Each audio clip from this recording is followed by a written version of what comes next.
لقمان علیہ السلام کی مختلف نصیحات کا مطالعہ کرتے ہوئے ہم اس مقام پر آ چکے ہیں جہاں توحید باری تعالی اور عبادات کے بعد آداب معاشرت کا درجہ آتا ہے۔ ہم انسان ہیں، ہم نے اللہ سبحانہ و تعالی سے یہ درخواست کی کہ اے ہمارے مالک، ہم اس دنیا میں رہ کر تیری بندگی کرنا چاہتے ہیں، تجھ ہی سے ہم مدد مانگتے ہیں، تو ہمیں سیدھا راستہ دکھا۔ ہمارے مالک نے کمال رحمت اور شفقت کرتے ہوئے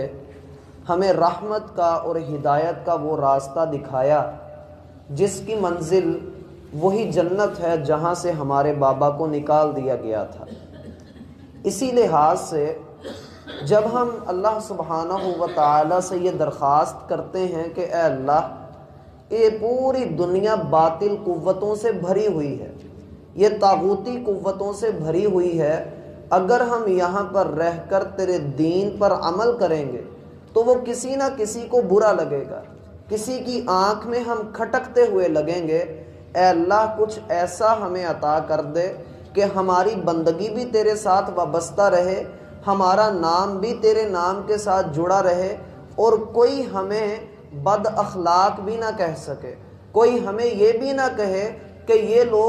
یہ ایسے لوگ ہیں کہ اللہ کی تو ان کو بڑی بندگی یاد رہتی ہے، لیکن لوگوں کے ساتھ ان کے معاملات اللہ رب العزت ان سے محفوظ فرمائے۔ یعنی اے اللہ، ہمیں معاشرت سکھا دے،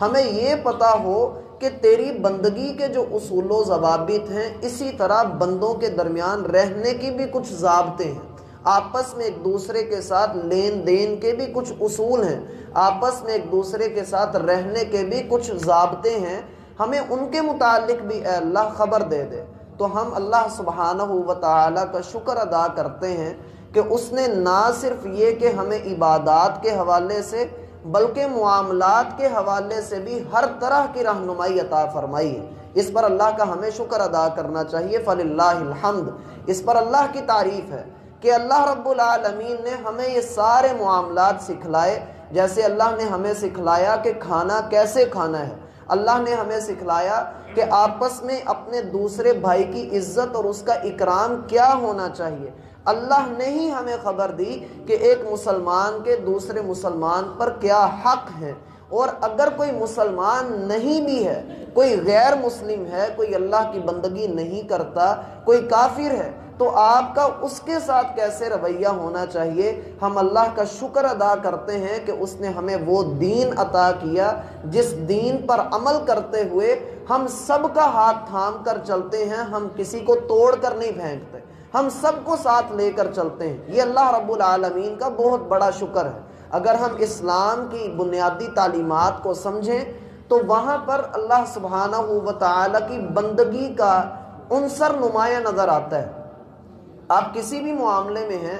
آپ کہیں عبادت کر رہے ہیں یا آپ کہیں پر لوگوں کے درمیان رہ رہے ہیں، وہاں پر اللہ کی بندگی لازمی ہے۔ اللہ کی بندگی کیسے ہے؟ اگر کوئی بندہ میرے ساتھ برا رویہ کر رہا ہے تو میں اللہ کی خاطر اس کے برے رویے کا جواب اچھے رویے سے دے رہا ہوں، تو یہ بھی اللہ کی بندگی ہی ہے۔ اگر مجھے کوئی گالی دیتا ہے تو میں گالی کا جواب دعا سے دے رہا ہوں، تو یہ بھی اللہ کی بندگی ہی ہے۔ اسی لیے لقمان علیہ السلام نے، اللہ ان کو جزا دے کہ انہوں نے اپنے بیٹے کو ایسی خوبصورت نصیحات فرمائی، اور اس نصیحات کا بلند مقام ہونا اسی سے ثابت ہوتا ہے کہ اللہ نے اس بندے کی نصیحات قیامت تک کے لیے قرآن کا حصہ بنا دی۔ تو اللہ رب العالمین فرماتے ہیں کہ لقمان نے اپنے بیٹے کو جو اگلی نصیحت کی عبادات کے بعد، وہ تھی معاشرت کے حوالے سے کہ آپ نے ایک معاشرے میں کیسے رہنا ہے۔ وَلَا تُصَعِّرْ خَدَّكَ لِلنَّاسِ،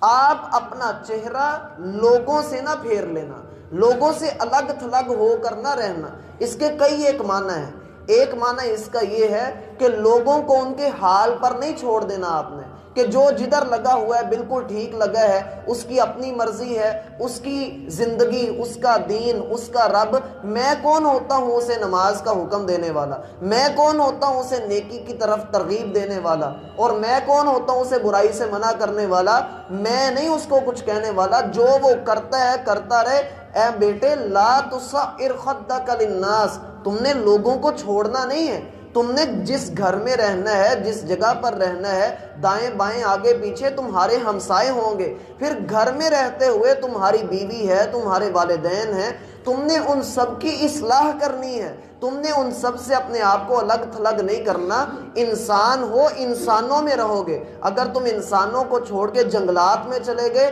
جوگی بن گئے، یا اپنے آپ کے لیے ترک دنیا کے اصول کو لے کر جنگل میں بیٹھ کر اللہ کا ورد کرنا شروع کر دیا، تو بیٹا دین اسلام اس بات کی طرف قطعاً ترغیب نہیں دیتا۔ دین یہ کہتا ہے آپ لوگوں میں رہیے، لوگوں کے درمیان رہ کر لوگوں کی باتوں کو برداشت بھی کیجئے اور ان کو ساتھ لے کر بھی چلیے۔ اے میرے بیٹے آپ نے لوگوں سے اپنے آپ کو الگ نہیں کرنا۔ اس سے اس بات کی سمجھ بھی آتی ہے کہ یہ صلہ رحمی کا حکم ہے کہ اے میرے بیٹے اگر کوئی آپ کے ساتھ برا رویہ اختیار کرتا ہے، آپ کو کوئی برا بھلا کہتا ہے، آپ کو مطلب گالیاں دیتا ہے، آپ کا جینا حرام کر دیتا ہے، تو تب بھی آپ نے اس سے اپنے آپ کو الگ نہیں کرنا۔ جیسے کہ رسول اللہ صلی اللہ علیہ وسلم کا فرمان ہے لیس الواصل بالمکافی، صلہ رحمی صرف یہ نہیں کہ انسان بدلے کی رشتہ داری کرے، وہ مجھے بلاتا ہے تو میں اسے بلاتا ہوں، وہ میرے پاس آتا ہے تو میں بھی اس کے پاس جاتا ہوں، وہ میرے پاس اپنے کام کے لیے آ جاتا ہے تو میں اس کے پاس اپنے کام کے لیے چلا جاتا ہوں۔ اصل صلہ رحمی یہ ہے سل من قطعک، جو آپ سے رابطہ نہیں رکھتا، جو آپ سے تعلق توڑتا ہے، آپ اس کے ساتھ جوڑیے، آپ اس کے ساتھ اپنا تعلق بنائیے۔ اصل چیز یہ ہے، وگرنہ یہ کہنا کہ وہ ہمارے لیے مر گیا، ہم اس کے لیے مر گئے، اس نے ہمیں چھوڑ دیا، ہم نے اسے چھوڑ دیا، یہ انتہائی قبیح بات ہے۔ اس لیے انہوں نے اپنے بیٹے سے کہا کہ اے میرے بیٹے لوگوں سے آپ نے اپنا منہ نہیں پھیرنا، لوگوں سے الگ نہیں ہونا کہ لوگ جو کرتے ہیں کرتے رہیں، مجھے ان کی کوئی فکر نہیں۔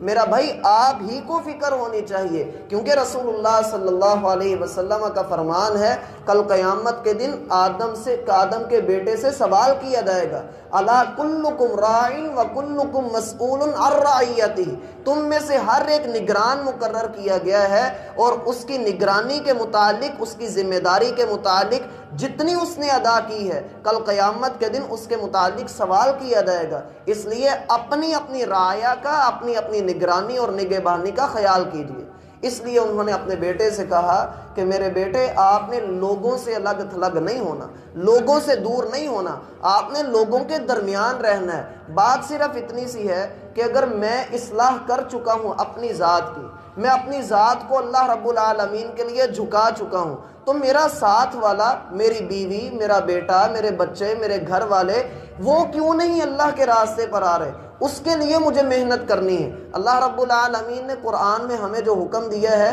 قوا انفسکم، لوگوں اپنے آپ کو جہنم سے بچاؤ۔ جب آپ اپنے آپ کی اصلاح کرنے میں کامیاب ہو گئے، جب آپ نے اپنا ایک مائنڈ سیٹ کر لیا ہے کہ میں نے اس منزل تک جانا ہے، مجھے اس راستے میں اپنی بیوی کو بھی لے کر چلنا ہے، اپنی اولاد کو بھی لے کر چلنا ہے، تو یہی حقیقتاً دین اسلام ہے، جس کو رسول اللہ صلی اللہ علیہ وسلم نے فرمایا کہ اللہ رحمت فرمائے اس آدمی پر جو رات کے وقت اٹھتا ہے اور اپنی بیوی کو جگاتا ہے اور کہتا ہے کہ آؤ اللہ کے لیے کچھ رکعات ادا کر لیں۔ اگر وہ انکار کرتی ہے تو یہ اس کے چہرے پر چھینٹے مارتا ہے اور پھر اسے کہتا ہے کہ اٹھو آؤ اللہ کی بندگی کریں، اور اللہ رحمت نازل فرمائے اس عورت پر جو اپنے خامن کو رات کے کسی حصے میں بیدار کرتی ہے اور اسے راغب کرتی ہے کہ آؤ اللہ کی بندگی کریں۔ اور پھر نکاح کو اللہ کے رسول صلی اللہ علیہ وسلم نے آدھا ایمان اسی لیے تو کہا ہے کہ دونوں مل کر ایک دوسرے کے ایمان کی تکمیل کر دیتے ہیں، دونوں ایک دوسرے کو نیکی پر ترغیب دیتے رہتے ہیں، اور پھر آگے ان کی جو نسل ہوتی ہے، ان کی جو اولاد ہوتی ہے، وہ والدین کا پرتو ہوتی ہے، والدین جیسے ہوتے ہیں ویسی ہی آگے ان کی اولاد ہوتی ہے۔ اس لیے انہوں نے اپنے بیٹے کو یہ کہا کہ اے میرے بیٹے لوگوں سے الگ تھلگ نہیں ہونا۔ دوسرا معنی جو اس کا مشہور ہے وہ یہ کہ آپ لوگوں سے الگ تھلگ نہ ہوں تکبر کرتے ہوئے۔ ایک تو یہ ہے کہ بندہ اپنے دل میں یہ رکھے کہ میری سننی کس نے ہے، اس لیے بھی الگ نہیں ہونا، اور دوسرا یہ کہ میں کسی کو کچھ سمجھتا ہی نہیں،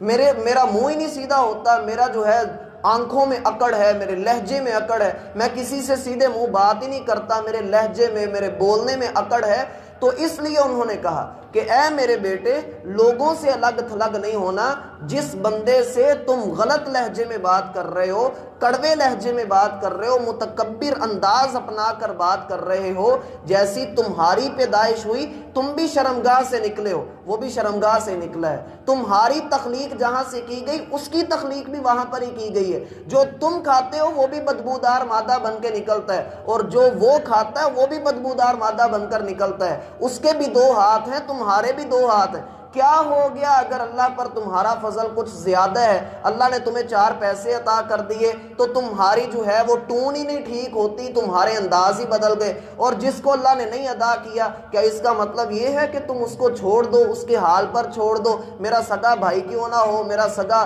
جو ہے وہ رشتہ دار ہی کیوں نہ ہو، میں اس کو چھوڑ دوں اور یہ کہوں کہ میرے پاس مال ہے، میرے پاس پیسہ ہے، اس لیے میں اس کے ساتھ صحیح تعلق نہیں رکھتا؟ تو میرا بھائی یہ انتہائی غلط بات ہے۔ رسول اللہ صلی اللہ علیہ وسلم فرماتے ہیں کہ آدمی کے برا ہونے کے لیے یہی بات کافی ہے کہ وہ اپنے کسی بھی مسلمان بھائی کو حقیر سمجھے، کسی بھی مسلمان بھائی کو حقیر سمجھے، اور کوشش کیجیے کہ آپ اپنے سے مخاطب ہر بندے کو اپنے آپ سے افضل سمجھنا شروع کر دیں۔ آپ یہ کہیں کہ اگلا نیکیوں میں مجھ سے بہت آگے بڑھا ہوا ہے۔ ہو سکتا ہے اللہ رب العالمین یہی بات تو ہمیں سمجھاتے ہیں سورۃ الحجرات میں کہ ایمان والو کسی دوسرے کا مذاق نہ بناؤ، ہو سکتا ہے اللہ کے ہاں اس کا مقام اور مرتبہ کیا ہو۔ جب ہم اپنے دل میں یہ بات بٹھا لیں گے کہ میرا دوسرا بھائی نیکیوں میں مجھ سے آگے بڑھا ہوا ہے، میرا بھائی اپنے لباس کے اعتبار سے، اپنے مال کے اعتبار سے چاہے وہ دنیا میں تھوڑا پیچھے ہے،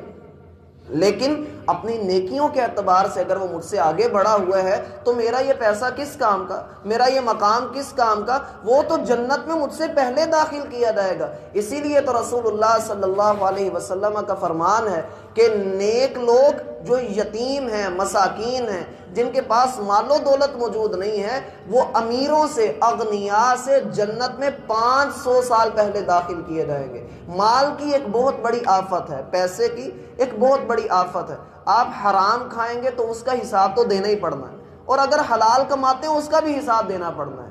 کس وجہ سے؟ رسول اللہ صلی اللہ علیہ وسلم کا فرمان ہے لا تزول قدم ابن آدم حتی یسأل عن خمس، آدم کے بیٹے کو پاؤں کی مٹی نہیں چھوڑنے دی جائے گی جب تک وہ 5 باتوں کا جواب نہ دے دے۔ ان میں سے ایک سوال یہ بھی ہوگا کہ آپ نے مال کہاں سے کمایا اور اسے کہاں پر لگایا،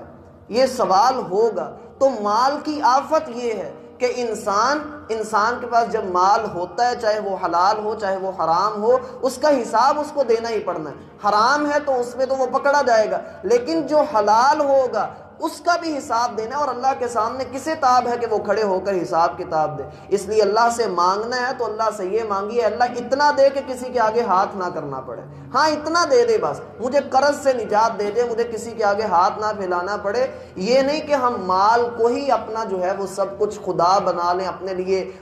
اپنے دل میں اس کا ایک بت بنا لیں اور اسی کو سجدہ کریں۔ اللہ ہمیں اس سے محفوظ فرمائے۔ اس لیے کہا کہ وَلَا تُصَعِّرْ خَدَّكَ لِلنَّاسِ، نہ تو لوگوں کو اس وجہ سے چھوڑنا ہے کہ لوگ آپ کے ساتھ برا رویہ رکھتے ہیں، اور نہ ہی اس وجہ سے چھوڑنا ہے کہ آپ کوئی بلند مقام پر ہیں، مرتبے پر ہیں، تو آپ لوگوں کو کچھ سمجھتے نہیں، کیڑے مکوڑے سمجھتے ہیں، حقیر سمجھتے ہیں، تو آپ